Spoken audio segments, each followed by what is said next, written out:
네, 이 배경을 잠깐 이야기해보면요. 기드온이라는 사사, 유명한 사사가 있죠. 기드온의 300용사, 다 잘 아실 것입니다. 그 사람이 그 처음에 부르심 받았을 때, 두려워하고 있을 때, 이제 하나님의 부르심을 받기로 하고 났을 때, 처음으로 한 것이 아버지의 집에 있는 바알 신상을 파였습니다. 그랬더니 사람들이 그를 불러서 여롯바알이라고 이름을 줬죠. 바알로 그와 함께 싸우라라는 뜻이라고 합니다. 그래서 어쨌든 이 기드온은 하나님에게 힘을 얻어서 큰 미디안을 크게 파하고 승리를 얻었습니다. 근데 백성들이 그를 왕으로 세우고자 했더니 그 사람은 그것을 거절하고, 그렇지만 그 전쟁에서 얻어온 금 귀걸이들을 나에게 달라. 그래서 굉장히 많은 금이 모였을 때 그것으로 금 에봇을 만들었습니다. 자기를 기념하는 것이었죠. 근데 이것이 참으로 사람들에게, 이스라엘 백성에게 올무가 되었다고 해요. 사람들이 왕 대신 그 금옷을, 금 에봇을, 하나님 대신 금 에봇을 음란하게 섬겼다라고 이렇게 되어 있습니다. 그리고 그것이 기드온과 그 집에 올무가 되었다고 사사기서 8장 27절의 말씀이죠. 그런데 그에게서는 여러 명의 아내가 있었고 아들이 70이나 있었습니다. 그 외에도 세겜 땅에 있는 첩으로부터 이 아비멜렉이라는 아들이 있었던 것을 보게 됩니다. 그런데 이 이야기는 기드온이 드디어 이제 나이 들어서 죽자 아비멜렉이 시작한 일이에요. 아마도 첩의 아들이기 때문에 아비멜렉은 아버지의 70명의 그 친자식들과 친아들과 그렇게 사이가 좋지 않거나 따돌림 받았거나 또 인정받지 못했던 이러한 사람이었을 것입니다. 그런데 이 아버지가 자기가 아버지를 뒤를 잇는 지도자가 되기로, 왕이 되기로 스스로 작정해버린 것이에요. 그래서 외가인 세겜 사람들에게 가서 설득을 했죠. 우리가 읽은 대로. 그랬더니 그 사람들이 자금을 마련해 줬습니다. 그랬더니 아주 방탕하고 아주 불량한 사람들을 모아서 자기를 따르게 해서 그들로 하여금 그들과 함께 70명의 자기 형들을 다 한 바위 위에서 죽인 참 끔찍한 일을 했습니다. 그런데 그 중에 요담이라는 막내 아들, 사사 기드온의 막내 아들은 피하여 목숨을 구했다고 합니다.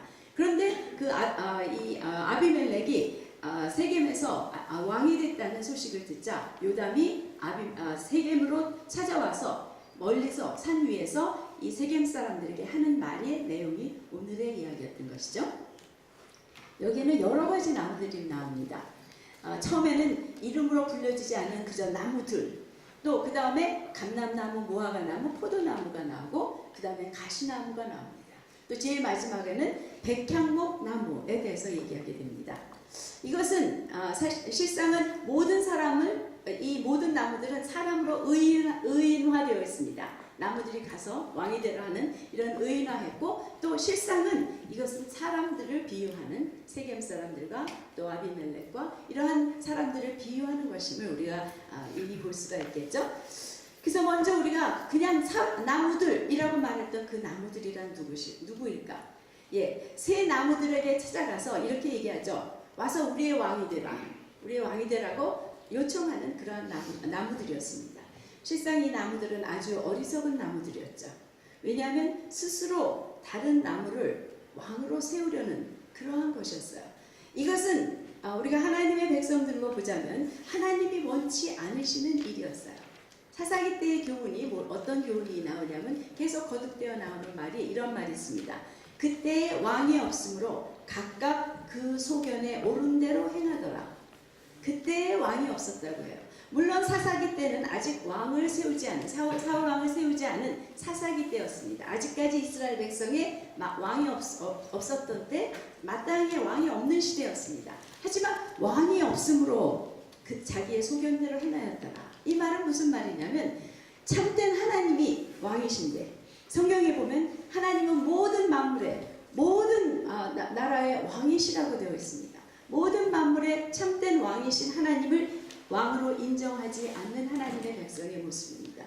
하나님을 왕으로 자기들 마음에 두기를 싫어하는, 거절하는 이러한 백성들의 모습이었고, 바로 이 나무들이 다른 나무에 가서 스스로 그들은 어떤 나무를 자기들에게 왕으로 세우는 것, 동일한 사사기 때 사람들의 모습을 보여주는 것이라고 할 수가 있겠죠.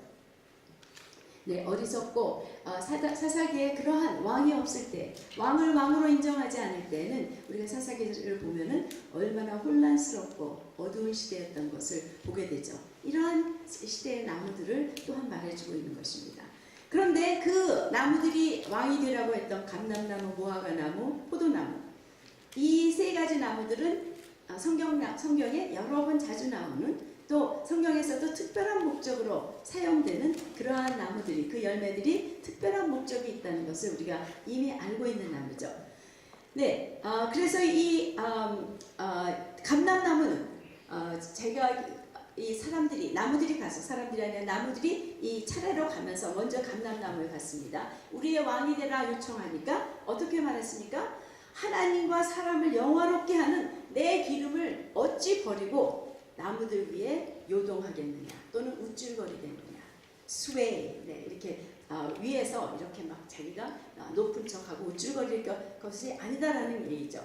예, 무화과나무는 바로 그것이 돼서 뭐라고 말하냐면, 자기에게는 하나님과 사람을 영화롭게 하는 자기 기름, 감람나무, 이 올리브유로서 사용되는 것이 자기에겐 가장 중요한 의미이고 목적이고, 자기는 그 중요한 목적과 자기에게 만족을 주는 이 일을 버리지 않겠다라고 말하는 것입니다. 두 번째로 무화과나무로 찾아갔습니다. 똑같이 물어봤죠. 그랬더니 무화과나무는 뭐라고 대답합니까? 나의 단 것, 나의 아름다운 실과를 어찌 버리고 나무 위에 요동하겠느냐. 똑같은 대답을 합니다. 무화과나무에는 감람나무에 그 기름이 있었던 것이 아니라 자기에게는 단 열매, 아름다운 열매가 있어서 단맛을 주고 또 생명을 주는 이러한 자기의 그 목적과 자기의 의미를 버릴 수 없다라고 얘기하는 것이죠. 나는 그대로 무화과나무로 머물게 있겠다. 내가 왕이 되는 것은 그저 나무 위에서 우쭐거리는 어리석은 일이다 라고 말하고 있는 것입니다. 포도나무 역시 이렇게 말합니다. 하나님과 사람을 기쁘게 하는 나의 세수를 어찌 버리고 나무들 위에 요동하겠느냐 라고 얘기하는 것이죠. 예, 이 세 나무는 모두 자기에게 있는 좋은 것을 알고 있습니다.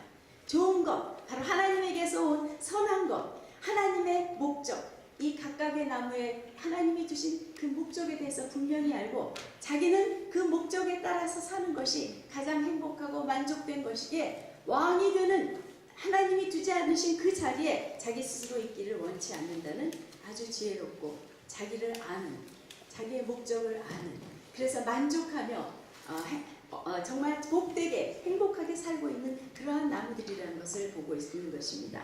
아주 선하고 지혜로운 나무들인 것을 보죠. 그런데 여기에 세 나무가 다 거절을 하니까 이 나무들이 좀 궁색해졌어요. 그래서 어떤 나무를 찾아갔다고 합니까? 가시나무를 찾아갔다고 해요. 한국 성경은 이것을 가시나무라고 말하고 있지만 실상은 가시덩굴이에요. thorn bush. 네, 가시덩굴. 예, 그 가시덩굴은 나무로 자라지 못하죠. 네, 그래서 아무 쓸모가 없고 오히려 땅을 황폐하게만 하고 거두어서 땔감밖에 되지 못하는 것이 가시덩굴입니다. 그런데 실상 가시라는 것은 성경에서는 원래 창조 때는 만들어지지 않은 것이었어요. 아담과 하와가 범죄했을 때 하나님께서 아담에게도 벌을 주시고, 처음엔 뱀에게, 아담에게, 여인에게 벌을 주시면서 아담에게는 땅이 가시와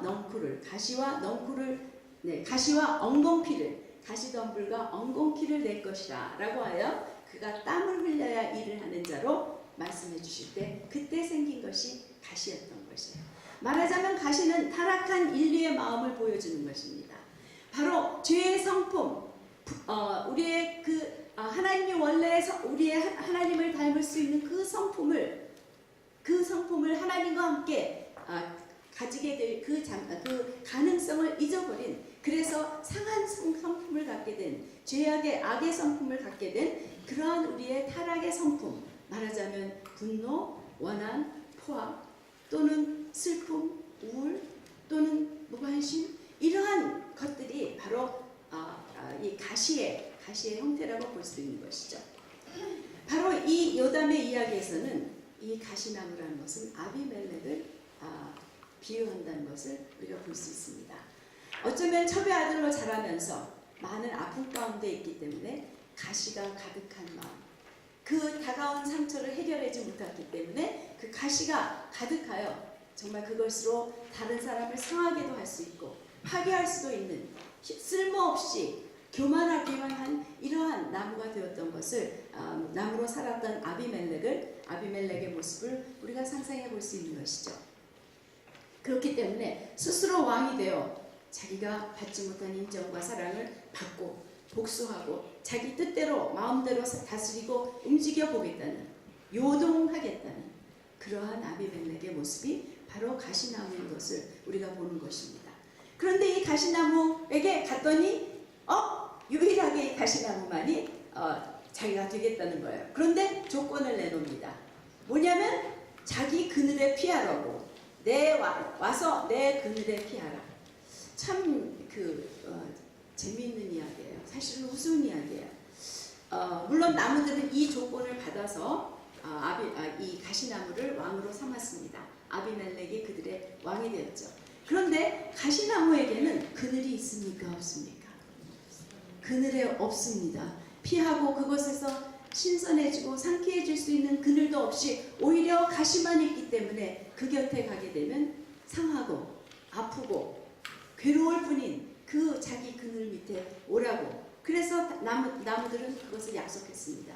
게다가 협박을 하게 됩니다. 뭐냐면 오지 않으면 가시나무에서 불이 나와서 백향목을 태울 것이라고 말하는 것이에요. 네, 먼저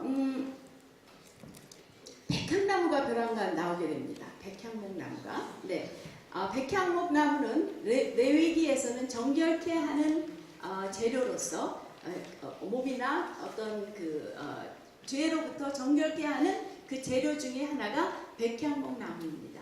그리고 다윗과 솔로몬 시대 때부터는 이 백향목은 성전을 세우는 나무, 성전을 세우기 위해서 레바논에서 많이 가져왔던 이러한 나무였던 것을 우리가 보게 되는 것이죠. 그래서 이 나무들이 백향목으로, 그렇기 때문에 백향목 나무는 성전으로 지어가는 하나님의 백성들이라고 우리가 이해할 수 있는 것입니다. 그리고 지금까지 이 세 가지 나무, 감람나무와 또 무화과 나무와 포도나무는 grapevine 이런 식으로만 나오는데 여기서는 cedars하고 복수라고 나와 있어요. 복수로 cedars of Lebanon 해서 복수로 되어 있습니다. 이것은 정말 그 한 사람 한 사람이 아니라 여러 사람의 백성, 말하자면 하나님의 성전이 되어가는 하나님의 백성들을 의미하는 것이라고 우리가 이해할 수 있는 것이죠. 성전이 되어간다라는 그러한 말은 신약에 나오는 것이지만 사실은 하나님은 처음부터 당신의 백성이 하나가 되어서 당신의 성전, 당신이 거할 곳이 되기를 바라신 것이 하나님이 원래적으로 가지셨던 뜻이라는 것을 우리는 충분히 이해할 수 있습니다. 그래서 하나님께서 당신의 백성이 함께 되어서 성전이 되어지가는 것을 원하시고 또 그렇게 부르셨음에도 불구하고 이 가시나무는 자기한테 와서 자기의 그늘에 피하지 않으면 자기가 불을 보내서 그 백향목을, 하나님의 백성들을 또 그 성전을 태우겠다고 위협하고 있는, 상당히 위험하고 상당히 하나님에 대하여 정말 거역하는 이러한 말을 하고 있는 것입니다. 실상 9장을 계속 읽어보면 아비멜렉이 다스린 지 3년 만에 세겜 사람들 가운데 하나님께서 악신을 보내셨다고 해요. 그래서 아비멜렉을 배반하게 됩니다.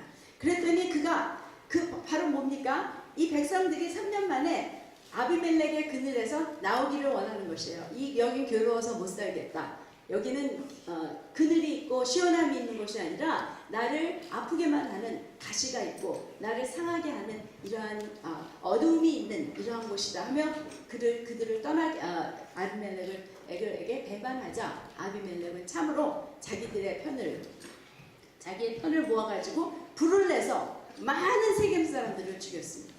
실상 그 일대로 일어났던 것을 보죠. 하나님의 백성, 그 세겜 사람들은 비록 어리석은 자들이었지만, 그래서 아비멜렉과 같은 그러한 가시와 같은 사람을 왕으로 세웠지만 여전히 하나님의 백성을 이 아비멜렉은 불태워 죽인 것을 보게 되는 것입니다. 이 이야기를 통해서 특별히 우리 지난 주말에 함께 성격에 대해서 공부한 분들에게는 이미 어떤 이해가 생기실 거예요. 우리는 바로 하나님이 선한 일을 위하여 목적을 두고 심으신, 목적을 두고 자라게 하신 감람나무이며 무화과나무이며 또한 포도나무 같은 것들입니다. 바로 하나님께서 우리 안에 그 목적대로, 그래서 어떤 각각의 목적대로, 같은 목적이 아닌 각각의 목적대로 우리를 다르게 지으시고, 또 다르게 바로 우리의 그 다르게 지으신 것의 가장 가운데에는 우리의 성격이 있다는 것이죠.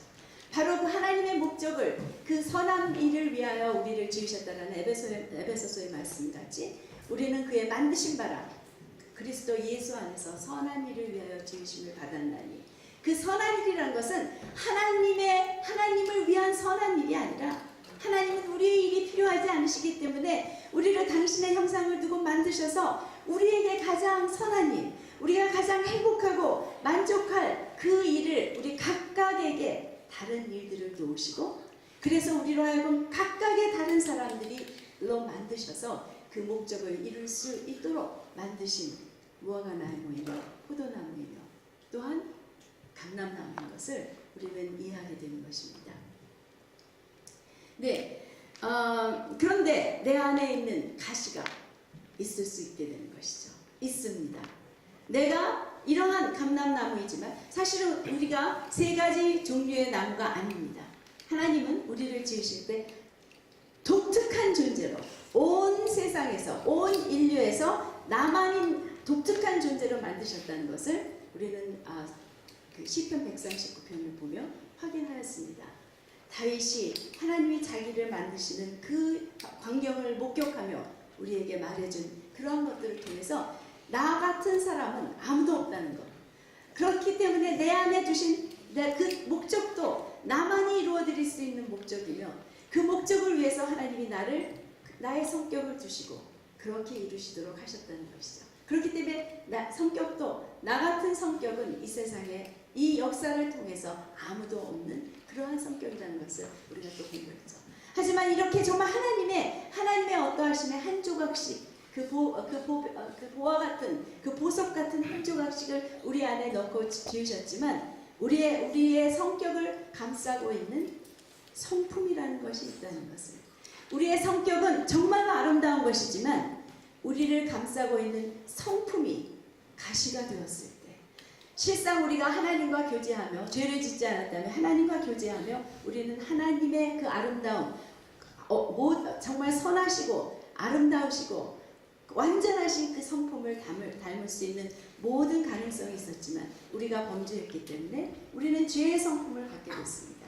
그렇기 때문에 그 죄의 성품은 우리에게 주신 그 아름다운 성격이 아름답게 드러나지 못하도록 더러운 옷이 되었고, 불결한 옷이 되었고, 헤어진 옷이 되었기 때문에 종종 우리는 다른 사람들을 상하게 했고, 또 다른 사람들도 나를 상하게 했다는 것을 생각하며 이 가시, 내 안에 있는 가시에 대해서 내가 하나님 앞에서 이 가시를, 이 죄의 성품을 해결받으며 나으며 회개와 용서를 통해서 내가 점점 하나님의 성품을 배워가는 것을 통해 나의 성격은 하나님이 뜻하신 그 성격이 되어서 하나님을 보여주는 아름다운 보석같이 빛나고, 또 서로가 그 서로의 성격을 통해서 함께 살며 정말 참으로 하나님이 뜻하신 그러한 하나된 성도들이 함께 되어 성전이 되어가는, 실상 백향목들이 되어져가는, 우리가 함께 그 성전을 이루는 백향목이 되어져가는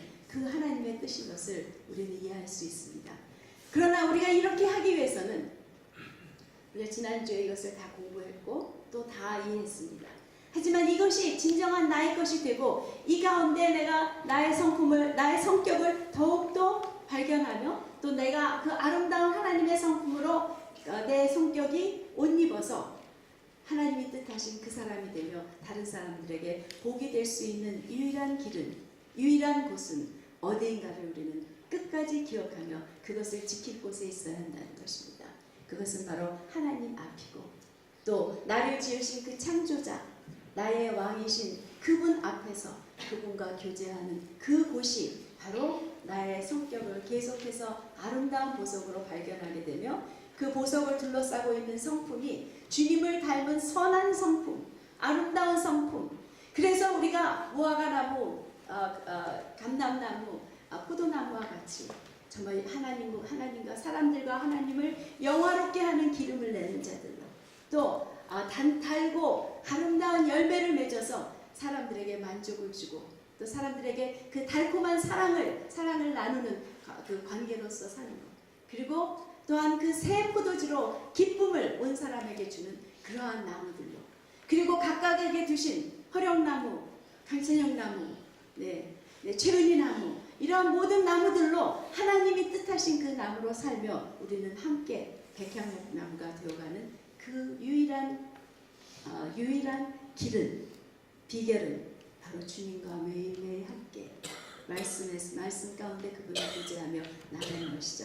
그래서 우리 지난주 말에 함께 있었던 모든 참석자들이 여기 오신 또 이 자리에 참석하실 수 없었던 분들은 다 우리가 그것에 대한 작정으로 하나님 앞에 나아가기를 원하는 매일매일 부르시는 그 자리에 우리가 있기를 작정하며 또 이곳에 오셔서 함께 하신 여러분들에게도 그러한 축복이 함께 임하기를 축원합니다. 잠깐 기도하겠습니다.